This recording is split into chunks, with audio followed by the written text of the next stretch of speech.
Telapak kaki Habib yang nakal, telapak kaki Habib yang narkoba, yang maksiat, yang nakal, yang kotor, dibandingkan kepala kiai yang pakai sorban, masih lebih mulia telapak kaki Habib yang maksiat tersebut.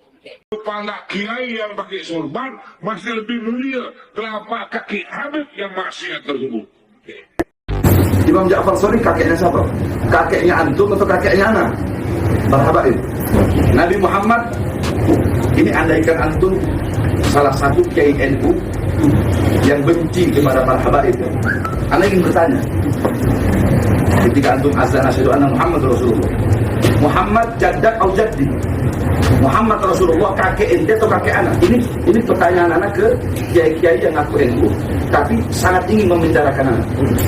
Pertanyaannya, kalau ente bilang Muhammad kakek anak, terus kenapa ente berani ingin memenjarakan seorang anak cucu yang kakeknya ente yakini sebagai Nabi Allah? Alhamdulillah, alhamdulillahillazi ahsana kulla syai'in khalaqahu wa bada'a khalqal insani min tin thumma ja'ala naslahu min sulalatin min ma'in mahin thumma sawwahu wa nafakha fihi min ruhihi wa ja'ala lakumus sam'a wal absara wal af'idata qalilan ma tashkurun. Asyhadu an la ilaha illallah wahdahu la syarika lah wa asyhadu anna sayyidana Muhammadan abduhu wa rasuluhul karim. Allahumma salli ala sayyidina Muhammadin sayyidil mursalin wa afdalil anbiya wa ala alihi wa ashabihi ajma'in. Amma ba'du, fa ya ayyuhal muslimun ittaqullaha haqqa tuqatih wa la tamutunna illa wa antum muslimun. Faqad qala Allah ta'ala fi kitabihil karim, walaqad karramna bani adama wa hamalnahum fil barri wal bahri wa razaqnahum minat thayyibati wa faddalnahum ala katsirin mimman khalaqna tafdila. Hadirin kaum muslimin wal muslimat, jamaah Jumat yang dirahmati Allah, marilah kita senantiasa meningkatkan ketakwaan kepada Allah Subhanahu wa ta'ala dengan menjalankan perintah-perintahnya dan menjauhi apa-apa yang dilarang olehnya, agar kita benar-benar menjadi manusia yang paling mulia di sisi Allah. Karena hanya takwalah yang menjadikan seseorang itu punya kedudukan yang mulia di sisi Allah. Inna akramakum indallahi atqakum. Sesungguhnya yang paling mulia di antara kamu adalah yang paling bertakwa.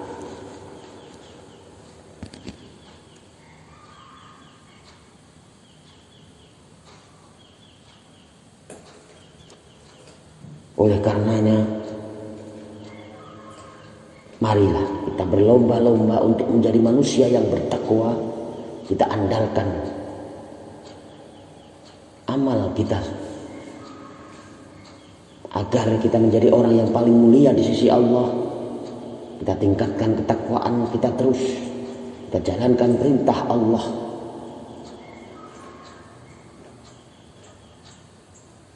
Oleh karenanya, sudah tidak zamannya lagi seseorang merasa paling mulia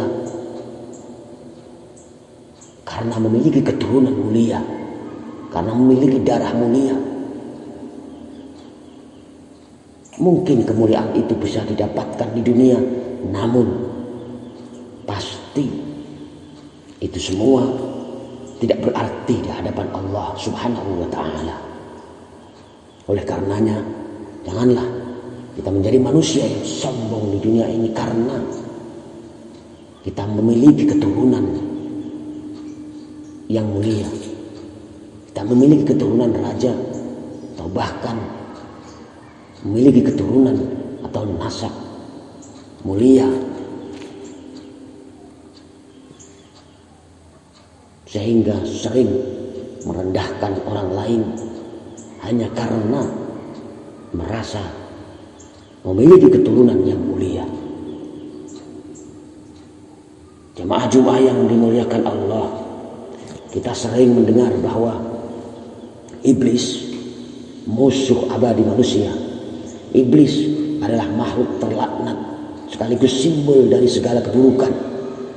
Sejak awal diciptakannya manusia, yakni Nabi Adam, iblis sudah menunjukkan permusuhannya, kebenciannya kepada manusia yang sangat dalam, hingga ia rela memilih dikeluarkan dari surga dan menjadi makhluk terkutuk sepanjang masa daripada harus hormat kepada manusia.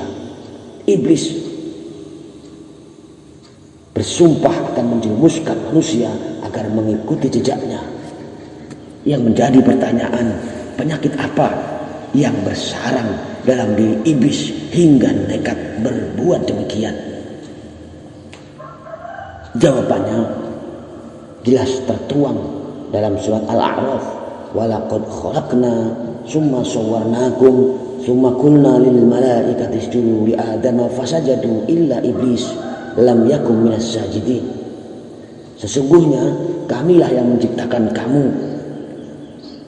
lalu kami beri kamu bentuk, kemudian kami katakan kepada para malaikat, sujudlah kamu kepada Adam.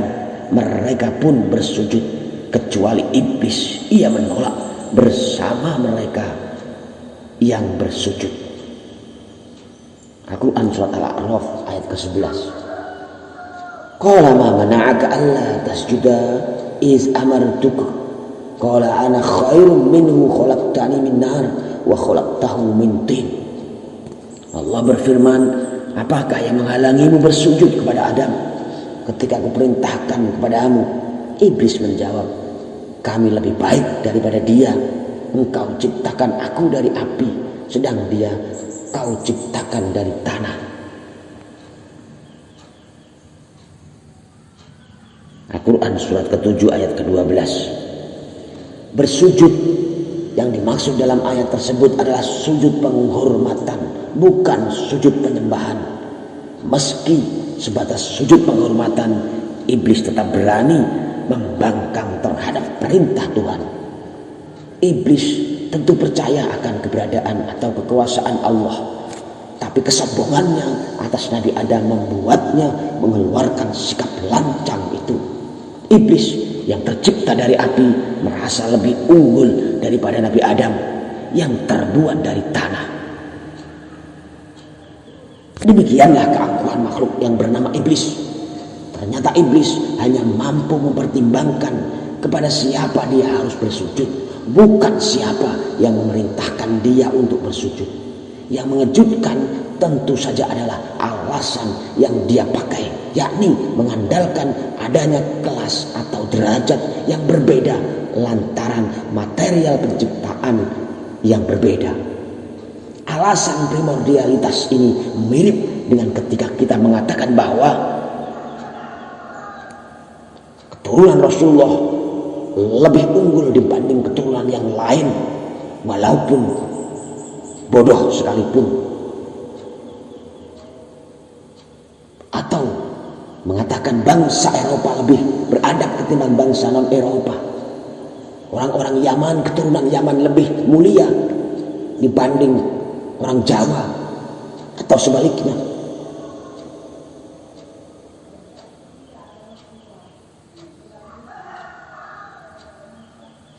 Para habaib lebih mulia dibanding yang lainnya daripada orang-orang Indonesia atau orang pribumi Jawa dan seterusnya.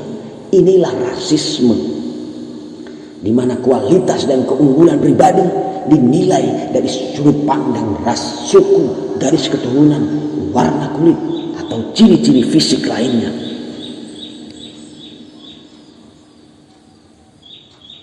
Dengan demikian, rasisme yang masih berkembang di zaman modern ini sejatinya memiliki akar sejarah yang sangat lama, yaitu sejak manusia pertama kali diciptakan.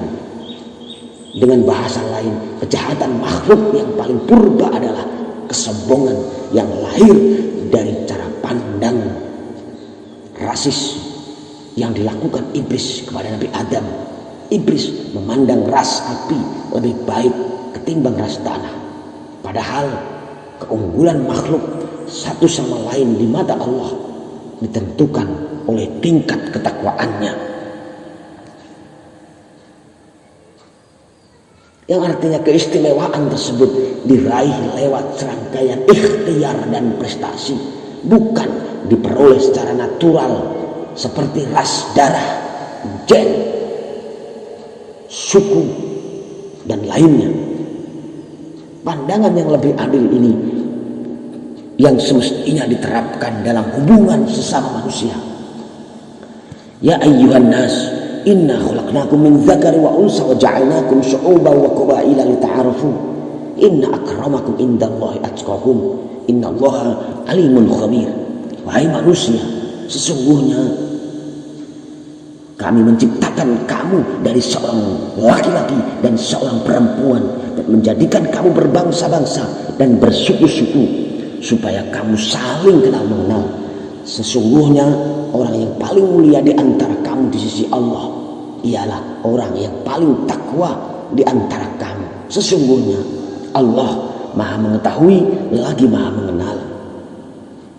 Al-Hujurat 13. Rasulullah sallallahu alaihi wasallam bersabda, "Ya ayuhan nas, ala inna rabbakum wahidun wa inna abakum wahidun.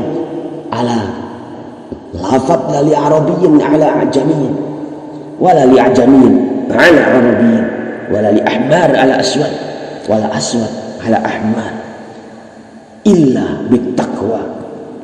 Wahai manusia, ingatlah bahwa Tuhan kalian satu dan Bapa kalian juga satu. Ingatlah, tidak ada keunggulan bagi orang Arab atas orang Ajam.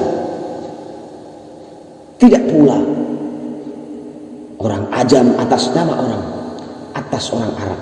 Tidak pula orang berkulit merah lebih mulia atas orang berkulit hitam. Dan tidak pula orang berkulit hitam di atas orang berkulit merah, kecuali atas dasar ketakwaan. Al-Hadis riwayat Ahmad. Saudaraku sekalian, melalui ayat dan hadis tersebut kita semua diingatkan untuk tidak membeda-bedakan keutamaan sesama manusia dari segi asal usul primordial.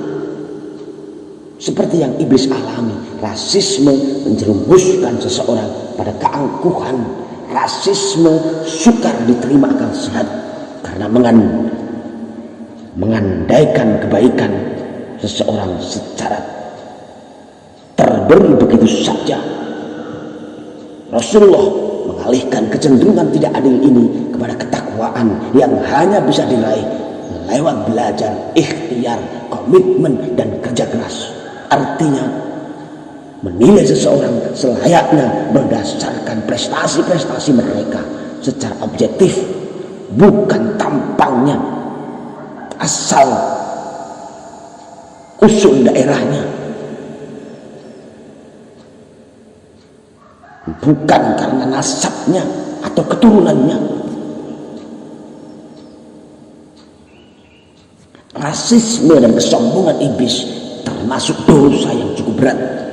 Hal itu digambarkan Allah dengan pengusiran iblis dari surga, diikuti dengan vonis sebagai bagian dari golongan makhluk yang hina.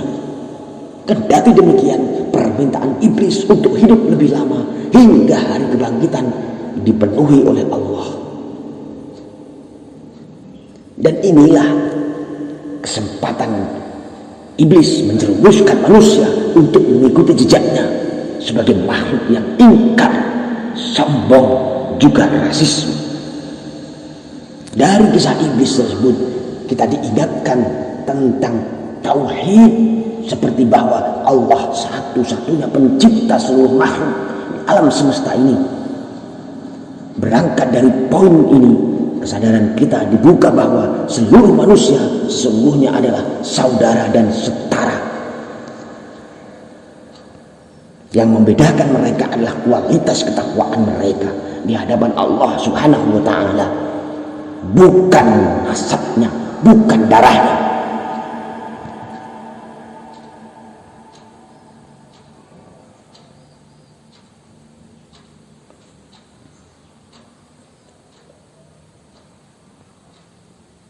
Saudaraku sekalian yang dirahmati Allah,